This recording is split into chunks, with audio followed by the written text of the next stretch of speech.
القدس لنا والحق لنا النصر لنا. Kemudian hadis yang ketiga, masih keutamaan Masjid Aqsa.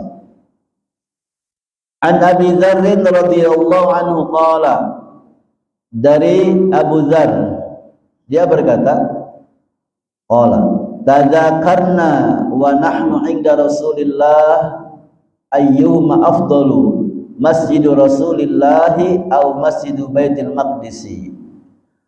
Kami sedang berdiskusi bersama Rasulullah sallallahu alaihi wasallam. Tazakarna, ya. Wa nahnu 'inda Rasulillah sallallahu alaihi wasallam. Ya. Ayyuma afdal, masjid yang paling afdal, ya, lebih utama, Masjid Rasulullah atau Masjid Baitul Maqdis. Ya. Masjid Rasulullah masjid apa namanya? Masjid Nabawi. Masjid Nabawi, Masjid Nabi, itu Masjid Rasulullah kan itu. Mana yang lebih afdal? Qala Rasulullah sallallahu alaihi wasallam, Rasul bersabda, salatun fi masjidi hadza afdalu min arba'i salawatin fihi. Ya. Salat di masjidku ini, ya, di Masjid Nabawi ini lebih afdal 4 kali salat di Masjidil Aqsa. Jadi 1 kali salat di Masjid Nabawi sama dengan 4 kali salat di Masjidil Aqsa. Ya. 1 kali salat di Masjid Nabawi, berapa kali salat di Masjid Al-Muhajirin? 1000. Ya, 1000. 1 kali salat di Masjidil Haram, berapa kali salat di Indonesia? 100.000 kali. Ya. Nah, 1 kali salat di Masjid Nabawi itu sama dengan 4 kali salat di Masjidil Aqsa. Berarti dari sini yang paling afdal masjid mana? Masjid Nabawi. Ya, karena 1 kali salat di Masjid Nabawi sama dengan 4 kali salat di Masjid Al-Aqsa. Ya. Fala ni'mal musalla, sungguh baiknya tempat salat itu. Ya. Wala yushakanna ayyakuna lirrajuli mithlu syatani farasihi minal ardi. Ya.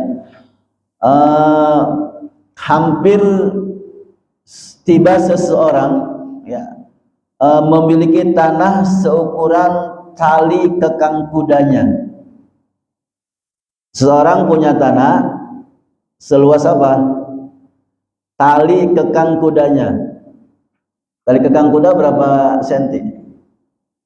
Darwin. Tali kekang kuda kira-kira berapa? Ya, dia punya tanah seukuran itu doang. Semeter kali semeter gitu kan misalnya. Ya. Ya, itu kata Rasul, haitsu yara minhu Baitul Maqdis. Tetapi walaupun tanahnya cuma seukuran tali kekang kuda, dari tanah itu dia masih bisa melihat Baitul Maqdis. Oh, itu Baitul Maqdis dari tanahnya di sini. Ya. Itu kata Rasul, khairun lahu minad dunya jami'a. Itu lebih baik baginya daripada dunia. Qala khairun minad dunya wa ma fiha, itu lebih baik daripada dunia dan isinya. Ya, ini berarti keutamaan Masjid Al-Aqsa, Masjid Al-Aqsa. Jadi yang pertama tadi, kalau salat di Masjidil Haram dibandingkan salat di Indonesia bedanya 100.000. Kalau salat di Masjid Nabawi dengan salat di Indonesia bandingannya 1000. Nah, kalau dibandingkan dengan Masjid Aqsa cuma 4 kali salat. Berarti Masjid Aqsa lebih afdal dari masjid ada di Indonesia dan negara-negara lainnya dan masjid-masjid lainnya. Dan dibandingannya cuma 1:4. Kalau dengan masjid di Indonesia kan Masjid Nabawi 1:3. 1000 kali. Yang kedua, keutamaan kedua, punya tanah sejengkal, 2 jengkal, sekian sen, sekian meter, dan dari tanah itu kita bisa melihat Masjid Al-Aqsa, itu lebih baik daripada dunia dan seisinya. Maksudnya itu sudah menjadi orang yang paling kaya raya. Inilah bukti bahwa keberkahan di sekitar Masjid Al-Aqsa itu Allah buktikan. Ya. Kan dalam ayat Isra Mi'raj itu, Subhanalladzi asra bi'abdihi lailam minal masjidil haram ilal masjidil aqsa alladzi barakna haulahu. Yang kami berkahi, ya, penduduk, warga, makhluk siapapun yang ada di sekitar Masjidil Aqsa. Sampai-sampai dalam hadis ini punya tanah sejengkal pun, istilahnya sekian senti pun, di situ masih bisa lihat Masjidil Aqsa, itu lebih baik dari dunia seluruh, lebih baik dari dunia dan seisinya. Ya, berminat beli tanah di sana? Ya, keberkahan akan kita dapatkan. Ya, lebih baik dari dunia dan isinya. Maksudnya kalau kita sudah punya tanah di sana dan dari tanah kita bisa lihat Masjid Al-Aqsa, itu sudah menjadi orang paling kaya di dunia. Ya, senilai dengan itu.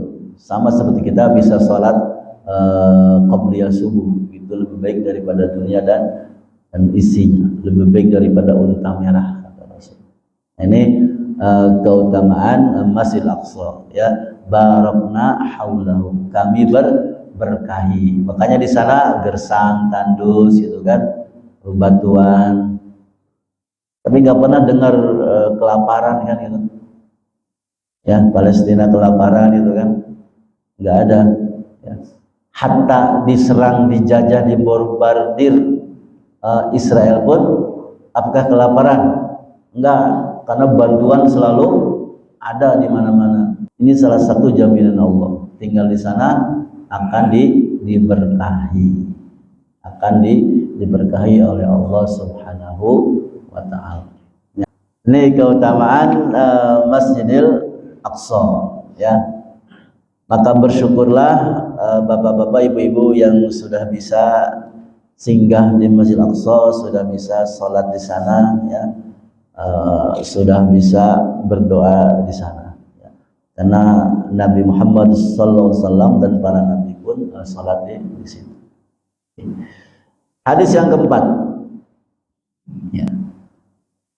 An Abi Hurairah radhiyallahu anhu, dari Abu Hurairah, semoga Allah meridainya, anna Rasulullah sallallahu alaihi wasallam qala, Rasul sallallahu alaihi wasallam bersabda, la tushaddur rihalu, ya, janganlah kalian bersusah payah mengadakan rihlah, mengadakan perjalanan. Janganlah kalian bersusah payah mengadakan rihlah, perjalanan, kecuali illa salasati masajida, kecuali ketiga masjid, kecuali ketiga masjid, ya.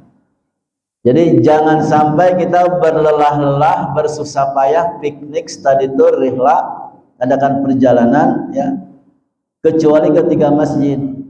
Kalaupun memang harus bersusah payah, ngumpulin uang banyak, gitu kan, perjalanan jauh, lelah, maka lakukan kunjungan itu ke masjid tiga ini, ke masjid tiga ini. Jadi kapan kita ke masjid tiga ini? Lihat, insya Allah, ya. Mudah-mudahan Palestina segera selesai perangnya, ya. Tapi beberapa jamaah umrah ada juga yang berani bulan-bulan ini juga tetap ke Masjid Al-Aqsa, ya, ke Masjid Al-Aqsa. Ila salasati masajidah, kecuali perjalanan itu, perjalanan yang susah payah itu tertuju kepada tiga masjid. Yang pertama Al-Masjidul Haram, ya. Yang pertama Al-Masjidul Haram. Yang kedua wa Masjidul Rasul, Masjid Rasul Nabawi. Yang ketiga wa Masjidul Aqsa, Masjidul Aqsa. Hadis riwayat Bukhari, Muslim, Abu Daud dan Nasai, Ibnu Majah. Jadi banyak di kitab hadis di sini. Jadi ketiga masjid ini disunahkan mendatanginya walaupun dengan susah payah, ya. walaupun dengan susah payah. Ya, jadi Bismillah ya, Bapak Ibu, kalaupun belum bisa ibadah haji, ya minimal umroh kan gitu selama hidup kita ini.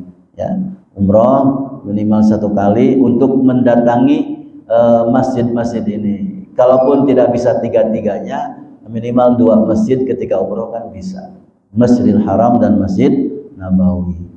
Kalau mau ke Aqsa berarti lebih susah payah lagi, maksudnya apa? Nambah lagi biayanya. Nah gitu. Jadi disunahkan sebisa mungkin ya kita bisa ke sana. Tapi ini sunnah, bukan wajib. Kalau belum mampu ya jangan maksa. Jangan sampai ngutang kan gitu. Ya, jangan sampai ngutang supaya bisa ke 3 masjid ini. Tapi insya Allah semuanya sudah ya. Pak Haji sudah umroh kan? Ardian belum. Dulu gagal. Kena tipu. Apa travel yang dulu 14 juta itu? Travel apa namanya? Segera bisa berangkat semuanya. Amin. Nah ini jadi disunahkan ya, walaupun dengan perjuangan yang susah payah misalnya ya, mengorbankan harta, mengorbankan waktu gitu kan, tenaga ya. Capek kan Pendang ya? Pendang capek nggak ke Palestina kemarin? Capek ya. Tapi ini sunnah, jadi insya Allah dapat pahala ya, dapat pahala.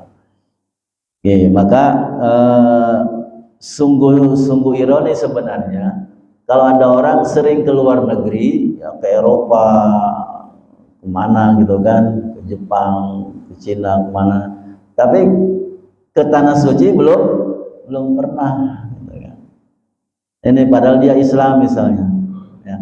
Ini ketika ditanya alasannya, saya belum dipanggil sama Allah untuk ke tanah suci. Enak banget belum dipanggil sama Allah. Di Quran Allah sudah manggil-manggil ya, sudah manggil-manggil. Jadi kalau ke Eropa lebih lama lagi kan perjalanannya, lebih dari 10 jam kan. Ya, apalagi ke Amerika bisa hampir 24 jam kan gitu. Itu bisa ya.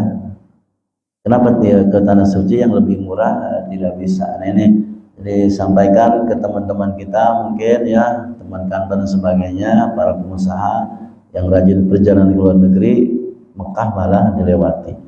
Oke. Jadi Bismillah ya, sebisa mungkin 3 masjid ini atau salah satunya atau salah duanya gitu kan, kita bisa berkunjung, bisa berziarah ya. Mudah-mudahan Allah kabul. Amin ya rabbal alamin.